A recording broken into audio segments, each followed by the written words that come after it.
Recent గా నవీన్ యాదవ్ మాట్లాడుతూ BRS party వాళ్ళకి ఓపెన్ గా వార్నింగ్ ఇచ్చినట్టు మాట్లాడారు. దానిపై మీరేమంటారు? ఎందుకు అన్నాడు? అది వార్నింగ్ ఎందుకు ఇచ్చినాడు? వారు ఏదైనా చేసినారని ఇచ్చినారు కదా. పోతే పోతే క్యాన్వేజింగ్ చేసుకోరా నాయన. ఆమె ఎట్లనే ఓడిపోతుంది సునీత విలియమ్స్.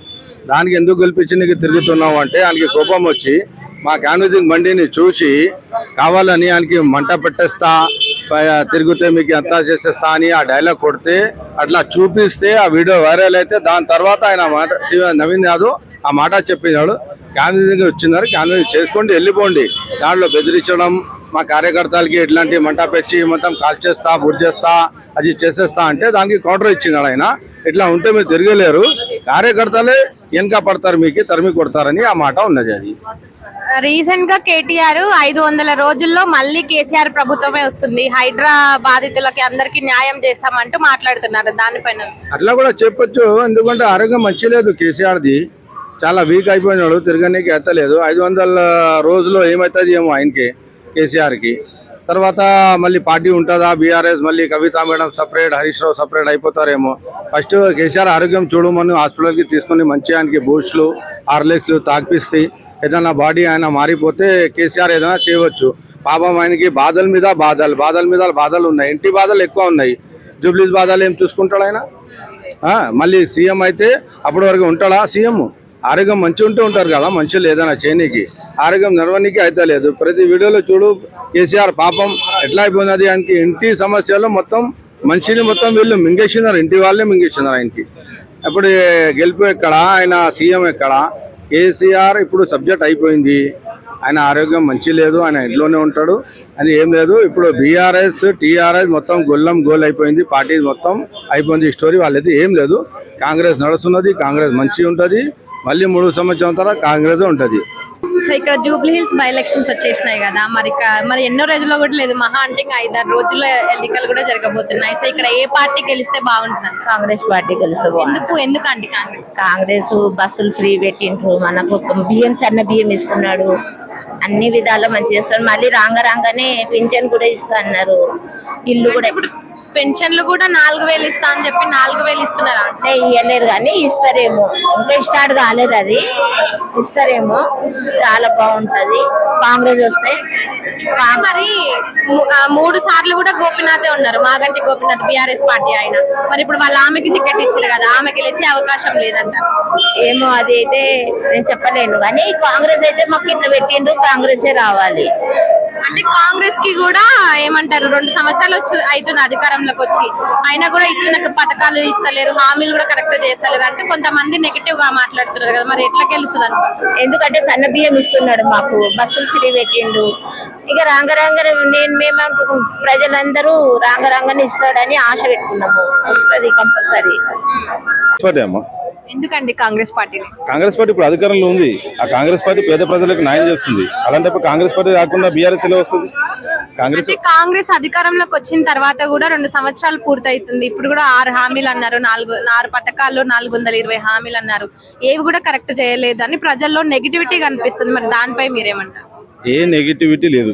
ఇప్పుడు బస్సులో లేడీస్ ఎక్కుతున్నారు కదా, బస్సు ఒక పథకమే కదా, గ్యాస్ అనేది ఒక పథకమే కదా, కరెంటు బిల్ అనేది ఒక పథకమే కదా, అలాగే మనకు రేషన్ బియ్యం ఇస్తున్నారు కదా, అదొక పథకమే కదా, దళిత బంధువులకి ఏదైతే రావాలో అది వస్తుంది కదా. ఇంకేం కావాలి?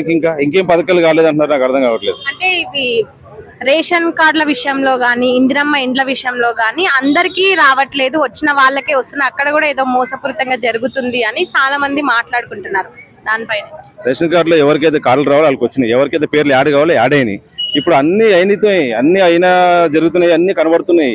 ఎవరో ఏదో చెప్పారని చెప్పి నమ్మడం కరెక్ట్ కాదు అది. ఎందుకంటే ఇప్పుడిప్పుడే ప్రభుత్వం వచ్చింది, 18 ఏళ్ళు అయింది. 10 ఏళ్ళ బీఆర్ఎస్ పార్టీలో డబుల్ బెడ్రూమ్లకి, దళిత బంధువులకి తర్వాత కావాల్సిన స్కీములు రాలేదు. కనీసం 18 నెలల్లో ఇవన్నీ జరగాలంటే ఎట్లా జరుగుతుంది? ఏ విధంగా సాధ్యమైతే చెప్పండి, నాకు అర్థం కాదు. కనీసం అర్థం చేసుకోవాలి. ప్రభుత్వం ఇప్పుడిప్పుడే వచ్చింది, నిలబడుతుంది, పనిచేస్తుంది.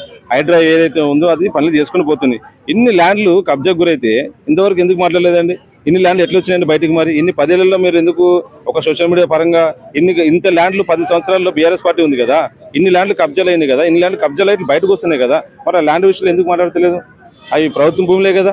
మరి అన్ని గానో అమ్మేసుకుని ఫ్లాట్లు అమ్మేసుకుని పైకి వస్తున్నారు, కింద ఉన్నాడు కింద వెళ్ళిపోతున్నాడు. మరి ఏంటి పరిస్థితి? అంటే హైడ్రా విషయంలో కూడా పేదోళ్ళకి అన్యాయమే జరుగుతుంది, పెద్దోళ్ళ దగ్గరికి మాత్రం హైడ్రా ఓతలేదు, పేదోళ్ళ కడుపునే కొడుతుంది, హైడ్రా మాకు ఈ బుల్డోజర్ ప్రభుత్వం వద్దు, మాకు కారే కావాలన్నట్టు హైడ్రా బాధితులు మాట్లాడుతున్నారు దానిపైన. అది హైడ్రా బాధితులు కాదు, ఎవరైతే ల్యాండ్లకు కబ్జా చేశారో వాళ్ళ బాధితులు. ఎవరు కూడా పేదోళ్ళు అన్నాడు. పేదోడికి ఇప్పుడు నేను ఫ్లాట్లు అక్కడ ఉన్నాయని చెప్పి అమ్మితే వాడేం చేస్తాడు, సరే అని చెప్పి వచ్చి తీసేసుకుంటాడు. ఆ నమ్మకం కలిగించి అందరు పేదల పైసలు తీసేసుకున్నారు. ఆ పేదలకు తెలియకపోవడం ల్యాండ్లు కొనుక్కున్నారు. ఇప్పుడు న్యాయంగా వచ్చి ల్యాండ్ గవర్నమెంట్ తీసుకుంటుంది, దానికి ఎందుకు కొనుక్కోవాలి? ఎవరు కొనుక్కోమంటున్నారు? ఫ్రీగా వచ్చిందని చెప్పి కొనేసుకోవడమే కదా. కొనేసుకున్నారు, బాధపడుతున్నారు. ఇప్పుడు వాళ్ళు బాధపడడం వల్ల నెక్స్ట్ జనరేషన్ ఎవరైతే ఉన్నాడో ఇప్పుడు కొనమని చెప్పండి. ఇప్పుడు ఎందుకు కొనట్లేదు చెప్పండి ఇప్పుడు. కాబట్టి సిస్టమ్ అనేది గవర్నమెంట్ తయారు చేస్తుంది, సిస్టమ్ ఫాలో అయితే మంచిది. సో జూబ్లీ హిల్స్ ప్రజలు ఎటువైపు ఉన్నారంట? కాంగ్రెస్కే ఇస్తారమ్మా ఓటు. కాంగ్రెస్ తప్ప ఇంక దేనికి ఓటు వేయరు. గత సంవత్సరాల్లో ఏమేమి జరిగినాయి, గత 10 సంవత్సరాల క్రితం ఏం జరిగింది, బీఆర్ఎస్ ఏం చేసింది అంతా ప్రజలకు తెలుసు. ఏ విధంగా అయితే కాంగ్రెస్ ఏమేమి మహిళలకు కానీ, గ్యాస్ కానీ, కరెంటు బిల్లు కానీ, రైస్ బియ్యం, సన్న బియ్యం కానీ ఇవన్నీ కూడా న్యాయంగా జరుగుతున్నాయి, అందరికీ అందర్శనకి అందుతున్నాయి. కరెంటు బిల్లు నేను కూడా 800కి వస్తుంది, ₹1 కూడా కట్టలేదు. గత 12 నెలల నుంచి ఒక సమ్మర్కి తప్ప మిగతా రోజున బిల్లు కట్టలే. నమస్తే అమ్మా. ఇప్పుడు మరి జూబ్లీ హిల్స్ బై ఎలక్షన్స్ ఇంక ఎన్ని రోజులు కూడా టైం లేదు. సో ఇక్కడ ఏ పార్టీ గెలిచే అవకాశం ఉందంటారు? కాంగ్రెసే. ఎందుకంటే కాంగ్రెస్ చేసిన మేలు ఉన్నాయి కదమ్మా, సన్నబియ్యం ఉన్నాయి, ఆ కార్డు లేని వాళ్ళకి కార్డు ఇచ్చారు, ఆ ఇల్లు లేని వాళ్ళకి ఇల్లు అయితే శాంక్షన్ అవుతున్నాయి. మరి టీఆర్ఎస్ ఉన్నప్పుడు ఎంతమందికి వాళ్ళకే ఇచ్చుకున్నారు కదా, పేదవాళ్ళకైతే రాలేదు కదా. అది అందరికీ తెలిసిన విషయమే, చెప్పాల్సిన అవసరం లేదు కదా. కాబట్టి కాంగ్రెసే వస్తుంది. చేసినట్టు ఉన్నాయి, రోడ్లు బాగాలేవు, డ్రైనేజీలు లేవు, ఇవన్నీ తయారవుతున్నాయి కదా. ఇప్పుడు మా బస్తీకి అంతా వాటర్ లేకుండా వాటర్ చక్కగా వస్తున్నాయి, అన్నీ ఉన్నాయి. కరెంటు ఫ్రీ ఉంది, ఆ కరెంట్ 500కు గ్యాస్ వస్తుంది. ఇవన్నీ కావా? బస్సు ఫ్రీ లేదా? బస్సు ఫ్రీ ఉన్నందుకు ఫ్రీ ఇచ్చినాడు కాదు, ఆడవాళ్ళని సోమరిపోతుంది, తప్పది. ఒక అమ్మాయిని ఒక కార్డు తీసుకొని మనం కాలేజీకి ఎంతో దూరం నుండి పంపించాలంటే బస్సు ఫ్రీ కాలేదా? ఇక్కడ దిగచ్చు, అక్కడ ఎక్కచ్చు, అక్కడ నుండి దిగి ఇంకో చోటుకి ఎక్కచ్చు. ఇవన్నీ లేవారా? అన్నీ ఉన్నాయి కదా. ఎందుకు తెలుసుకోలేకుండా? లేడీస్ కూడా తెలుసుకోవాలి. ఎవరైతే చేస్తున్నారు పని మనకు సక్రమంగా అనేది చూసుకొని మనం దానికి ఓటేయాలి. రేపు పొద్దున భవిష్యత్తులో మనకు పనికొచ్చేదే కావాలి. కానీ నేషనల్ పార్టీ కదా ఇది, ఎప్పటికైనా మనకు పనికొచ్చే పార్టీ ఇదే. ఎన్ని రకాల పార్టీలు వచ్చినా ఏం రావు, ఇదే వస్తుంది, ఎప్పటికైనా ఇదే ఉంటది, నిలబడేది ఈ పార్టీనే. అంటే వీళ్ళకి వృద్ధులు ఎవరైతే ఉన్నారో వాళ్ళకి 4000 పింఛన్ అని మళ్ళీ కేసీఆర్ ఇచ్చిన 2000 చెప్పేది ఎన్నో బాకీలు ఉన్నాయి, ఎన్నో తెచ్చి నిధులు పెట్టారంట. ఇప్పుడు అవన్నీ చూసుకుంటా రావాలి కదా. మనకు రేవంత్ రెడ్డి కూడా చూసుకునే కదా అన్ని ఇస్తాడు. పుట్టంగానే మాటలు వస్తే పుట్టంగానే నడవాలని కాదు, అది ఒక పెద్ద పార్టీ కదా. అందుకు కాబట్టి అవన్నీ రావాలనుకుంటే నిదానంగా చేస్తాడు, ఇస్తాడు కూడా. ఆయన మాట ఇచ్చినంటే ఇస్తాడు, ఇవ్వకుండా ఎందుకుంటాడు? అన్నీ చేస్తాడు. కాకపోతే 1 by 1 చేసుకుంటూ వస్తున్నాడు కాబట్టి కంపల్సరీ చేస్తాడు. అందులో మాకు ఈ ఏరియాలో ఏంటంటే మాకు ఉండేది ఈ బాబునే కాబట్టి మేము చిన్నప్పటి నుండి చూసాము. కాబట్టి ఆ నవీనే గెలుస్తాడు, అది తిరిగే లేదు. నేను గట్టిగా చెప్తున్నా, ఏ దానికి చెప్పమని నేనైతే వచ్చి చెప్పగలను. గట్టిగా గెలిచేది నవీన్ చాలా చేశాడమ్మా. పేదవాళ్ళకు ఏది లేదన్నా కూడా ఇంటికి పోయి ఎందుకు మాకు ముందు ఇన్ఫార్మ్ చేయలేదని అడిగి కూడా ఇచ్చేసి వచ్చిన రోజులు ఉన్నాయి. చాలా మంది చెప్తున్నారు, మీరు వినండి ఆ విషయాన్ని. స్కూల్ లేదు, పిల్లలు చదివించుకోలేదంటే ఇచ్చాడు, మాకు తినడానికి లేదంటే ఇచ్చాడు, కప్పు పైన లేవు, మేము తడిచిపోతున్నాడు, కప్పులు వేయించిన రోజులు ఉన్నాయి. పైన ఒక రేకులే వేయించు, ఖర్చు కావా? డబ్బులు వస్తేనే కదా ఆ రేకులు వేయించుకోవాలంటే పేదవానికి. మరి అలాంటివన్నీ చేయలేదా? తినడానికి లేదంటే వాళ్ళ ఇంట్లో అన్ని తీసుకుపోయి పెట్టలేదా? సామాన్ అంతా తీయించి ఒక సరుకులు రావాలంటే 10,000 లేని సరుకులు లేవు ఈ రోజులలో. మరి లేవా? ఒక నెలకు 10,000 కావాలా, 4 పిల్లలు భార్య భర్త బతకాలంటే. మరి ఇవన్నీ మేలు చూసుకొనే వేయాలి. మనం ఒక మనిషిని చూసుకోవాలి. మనకు రేపొద్దున ఈ మనిషిని గెలిపించుకుంటే మాకు ఇప్పుడు గెలవకనే ఇన్ని చేసినాడు, గెలిస్తే ఇంకెన్ని చేస్తాడు అనుకొని గెలిపించాలి. అది మేము చూసుకోవాల్సింది. వీళ్ళు ఏం చేస్తున్నారు అంటే ఏమి ఇస్తారు, వీళ్ళు గెలిస్తే అట్టపోతే ఇట్లా కాదు. అవన్నీ మనం మైండ్లోనే పెట్టుకోవాలి. ఎవరైతే చేస్తారు అనేది మనం గట్టిగా నమ్మాలి. సో ఫైనల్ గా జూబ్లీ హిల్స్ ప్రజలు ఎటువైపు ఉన్నారంటారా? కాంగ్రెస్. ఇక్కడ జూబ్లీ హిల్స్ బై ఎలక్షన్స్ ఇంకెన్ని రోజులు కూడా లేవు, ఆల్రెడీ వచ్చేసినాయి. సో ఇక్కడ ఏ పార్టీ గెలిచే అవకాశం ఉందంట? కాంగ్రెస్ గెలుస్తుందమ్మా. ఎందుకంటే కాంగ్రెస్ ఇక నవీన్ యాదవ్ యువకుడు, కొన్ని సంక్షేమ పథకాలు కూడా బాగా ఉన్నాయి.